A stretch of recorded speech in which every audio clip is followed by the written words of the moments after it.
Die Justiz ist in Deutschland seit Jahrhunderten die Hure der deutschen Fürsten. Jeden Schritt müsst ihr mit Silber pflastern und mit Armut und Erniedrigung erkauft ihr ihre Sprüche. Denkt an das Stempelpapier, denkt an eure Bücken in den Amtsstuben und euer Wartestehen vor den Zellen. Denkt an die Sporteln für Schreiber und Gerichtsdiener. Ihr dürft euren Nachbar verklagen, der euch eine Kartoffel stiehlt. Aber klagt einmal über den Diebstahl, der von Staatswegen unter dem Namen von Abgabe und Steuern jeden Tag an eurem Eigentum begangen wird. Damit eine Legion unnützer Beamten sich von eurem Schweiße mästen. Klagt einmal, dass ihre Willkür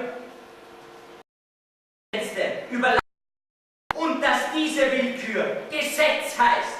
Klagt, dass ihr die Ackergäule des Staates seid. Klagt über eure verlorenen Menschenrechte. Wo sind die Gerichtshöfe, die eure Klage annehmen? Wo die Richter, die Recht sprechen?